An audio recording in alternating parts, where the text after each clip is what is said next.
Welcome to the Loyal Opposition Podcast. I'm Bernie Flowers, one of Uncle Sam's wayward children. I believe that our country's best days are still in front of us, but if those best days are to come, we need to change the direction of the country now, before it's too late. I intend to talk about important topics every week in hopes of helping to improve our country and our way of life. Please like, share, and subscribe. Let's get started.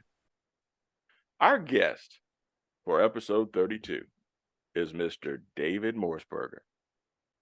Mr. Morsberger is a lifelong Anne Arundel County resident and a lifelong constitutional conservative. David is a graduate of Anne Arundel County Public Schools, and he's a graduate of the University of Maryland at College Park.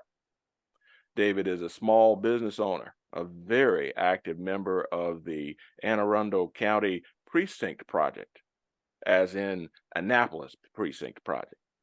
He's an active member of the Crofton, Odenton, Gambrels, and surrounding areas Republican clubs, COGS, they like to call them, and the North County Republican Club. Mr. Morsberger is an active campaign worker for the past and present Republican candidates. Dave routinely provides pro-Republican testimony to the Maryland Legislature and the Anne Arrundel County Council and to the school board.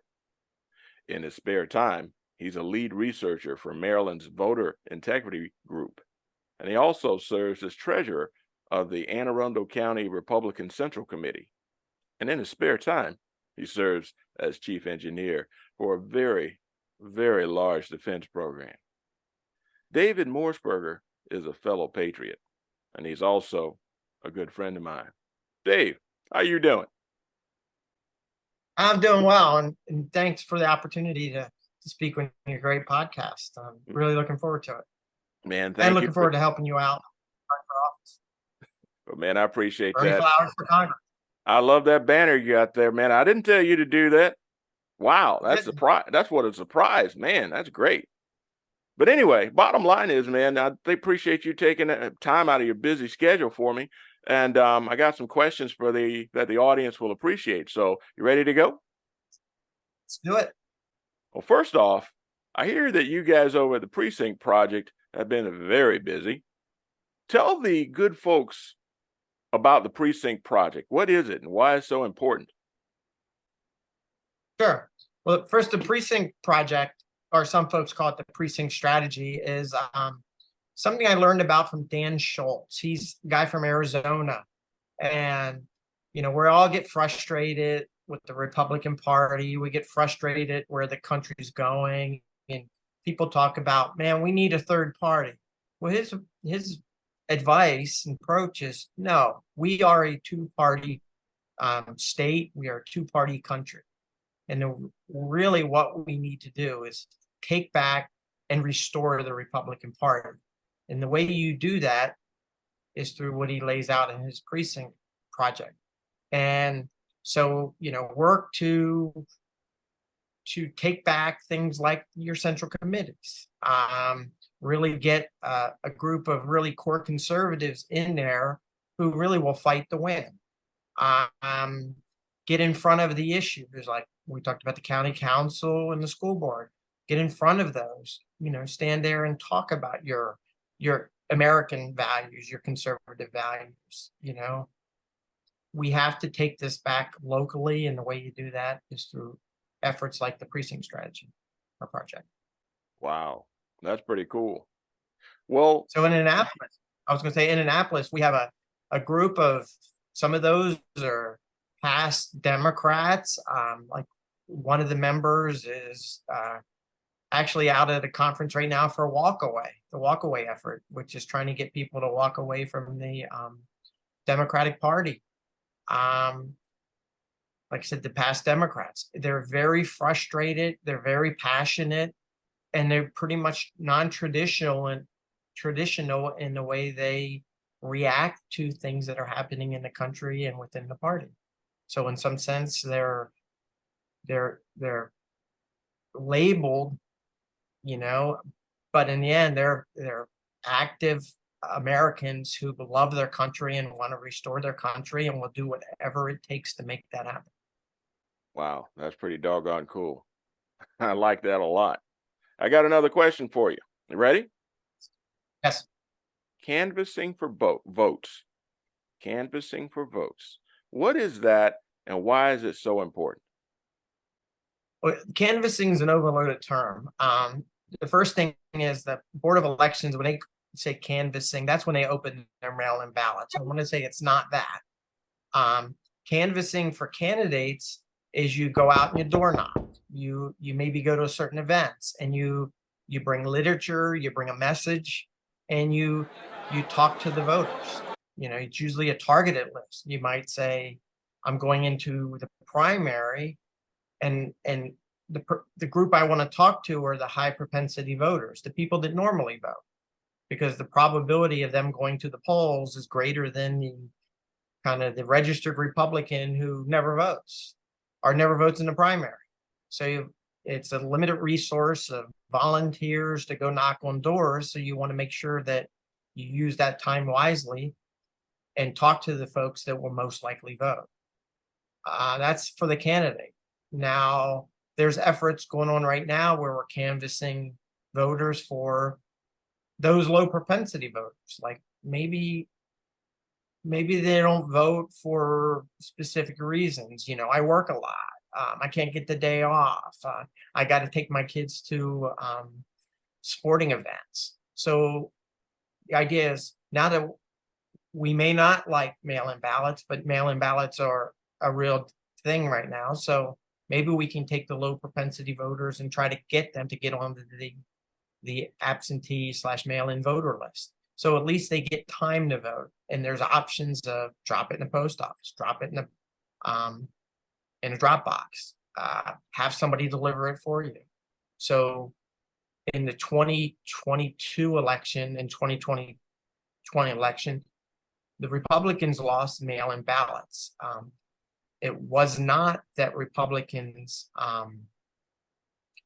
did not turn in their ballots, because both Democrats and Republicans had a return rate in the 80s, the low to mid 80%. The problem was the Democrats requested 2.5 times more ballots.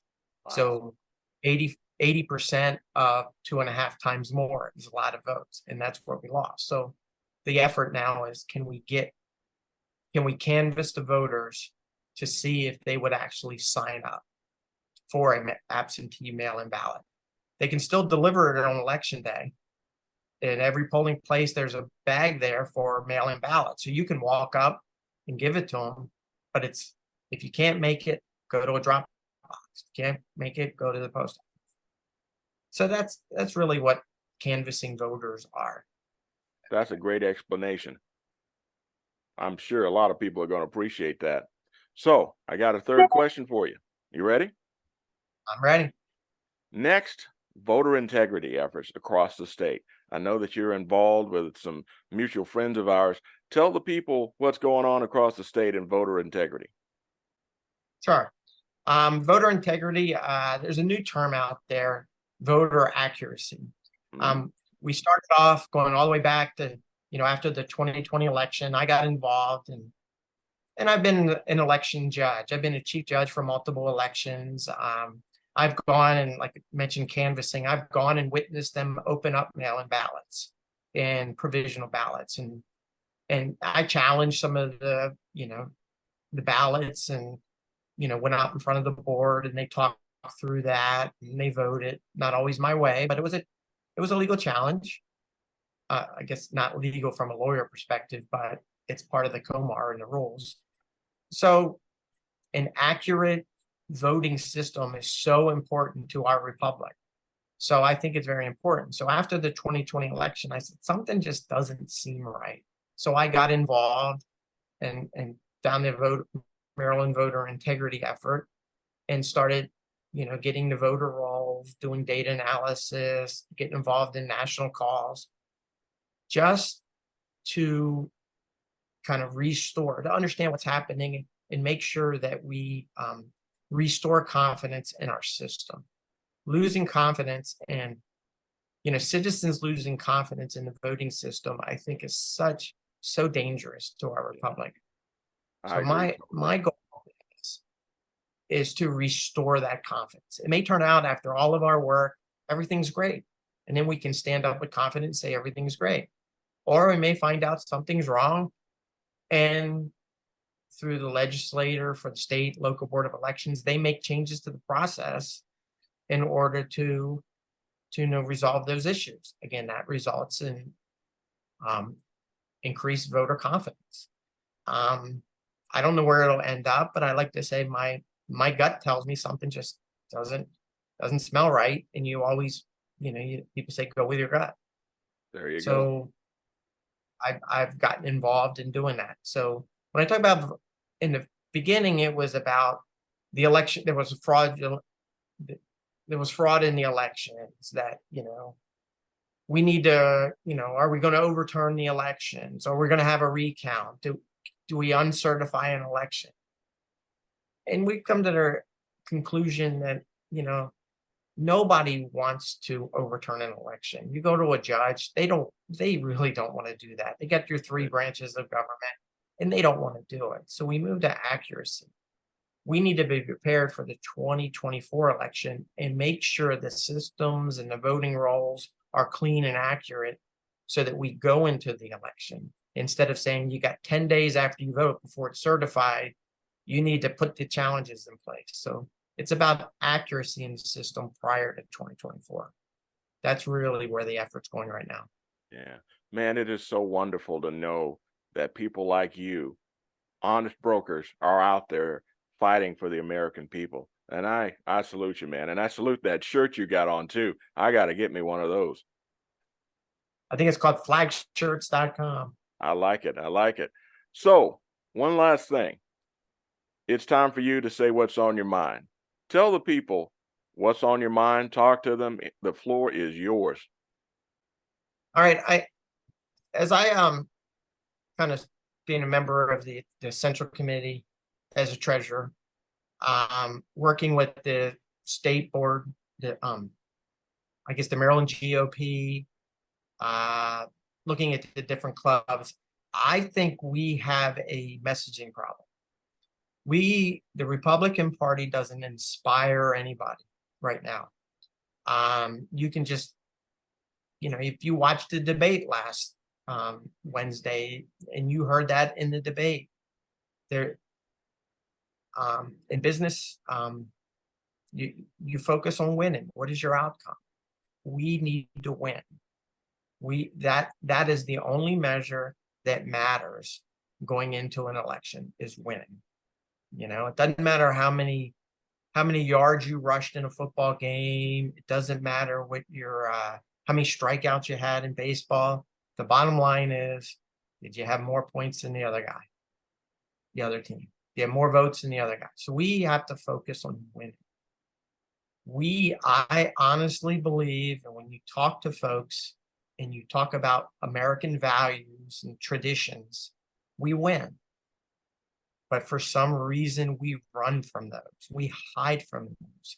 We feel that people are going to, ridicule us. They're going to shame us. They're going to, dox us. But we have winning traditions. We have winning values. We think folks our age can remember growing up and knowing our communities, knowing our neighbors. We don't have that anymore. I tell my son, you look at things that happen on the internet, you get videos of a woman being beaten up by a kid. And what does everybody do? Take videos and stream it on the internet. When I was growing up, you would help her out. Yeah. But we don't do that anymore. And we're afraid to do that. So we need to figure out how to inspire and persuade people through intuition. Intuition it's your education and your experience. Well, people are being educated now. Their experiences are pointing them away from us. The media does a great job of educating people to Republicans are haters, they're dividers, they're fascist, they're authoritarian. And my My view is that's 100% not accurate. And so we have to stand on principle and go on offense and make sure that that does not happen anymore. And that leads into, we have upcoming elections. We got our school board election. The beauty of a school board election, in at least Anne Arundel County, is it's nonpartisan. So it's not, the candidates won't have a D or an R next to their name. So what does that mean? Values, message. If we can show that we want to restore schools in, let's just say, Anne Arundel County, then that's what we should be talking about. We should be talking about returning to the, the proverbial 3 R's, reading, writing, arithmetic. And we should demand that our schools kind of get back into the top 10 of high schools in the state. There's no, I told the county council and the chairman that there is no excuse for Anne Arundel County, who has the National Security Agency, it has Cybercom, it has DIA, it has Northrop Grumman, and lots of engineering firms. There is no excuse why Anne Arundel County schools are not at the top. They make excuses, they rationalize things, but there is no excuse why that is not the case. Even these, they go, well, the underprivileged areas. Well, I went to school in one of the worst schools in the county, and I told them my experience. You challenge people, you set goals, they succeed. They'll surprise you. Yeah. We need to mentor. I was just at my alma mater, Meade High School, and I met the principal, who's been there 2 years, and I met the lady who's in charge of, the teacher in charge of their prep engineering prep work. And I offered my services to go in there and help those kids. And I'm going to give them try to inspire and mentor them to challenge them to, this is what it means to succeed in America. Mm-hmm. and help them. I'm not going to sit back and virtue signal and say, if I gave them money, so therefore they should do well. No, we got to help them. Yeah. And so finding ways to get into the community.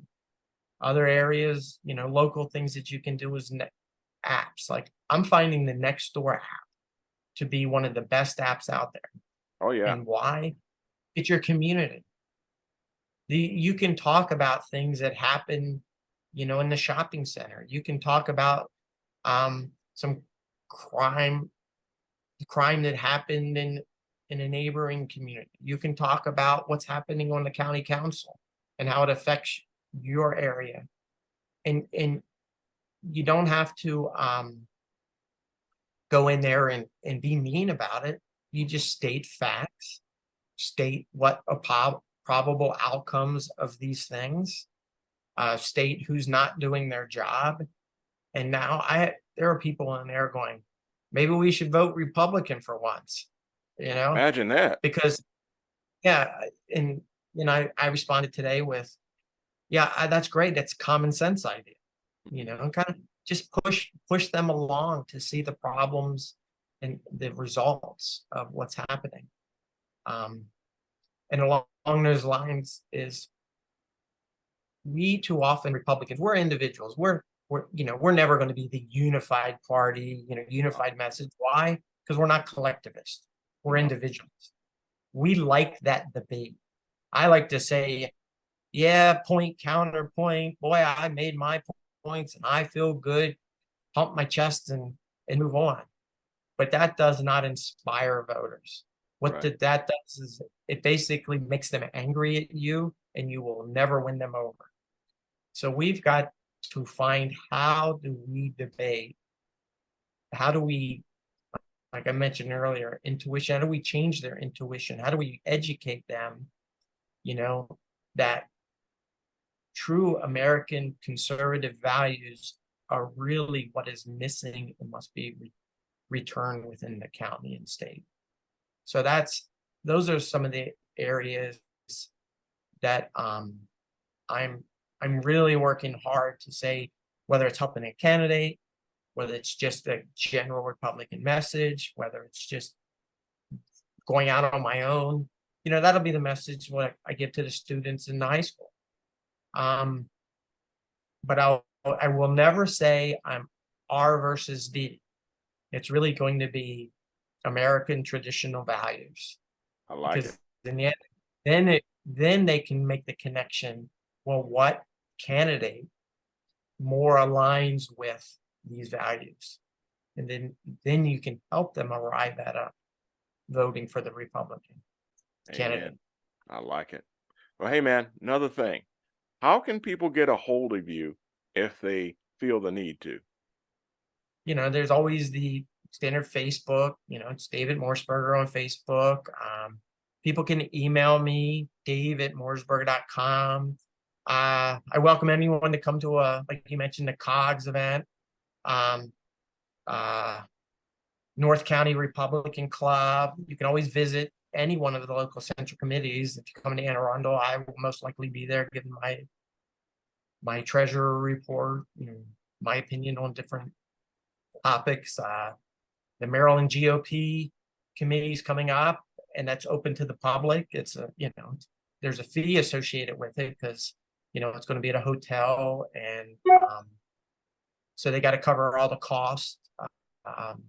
So you can come, I'll be there. You can see me there. There's lots of opportunities, but really probably the best is email, dave@morsberger.com, or Facebook. Outstanding, brother. You are truly a force for good in this state and specifically in Anne Arundel County. I'm proud to call you a friend, and I should have had you on this podcast a very long time ago. Thank you for taking the time, because I know you're a busy, busy guy, and it's just beautiful to have you on here, brother. Thank you so much. And thank you so much for the invite and the opportunity, and anything that you need going forward, just reach out and I'll do everything I can to help you out. Amen. In Congress. Thanks, bro. Well, that's about it for now. This has been the Loyal Opposition Podcast, produced in association with Liberty Arise Media, Fallback Productions, and other podcasters. I ask that you like, share, and subscribe to this podcast and to this channel. Be sure to get your copy of my book, Black Values Matter, available on Amazon or as an ebook on Audible and on Apple Books. And also, remember, it's okay to disagree, but if we want our country to prosper, we must insist on unity, transparency, and civility from ourselves and our fellow citizens. Thank you for listening to the Loyal Opposition Podcast. See you next week.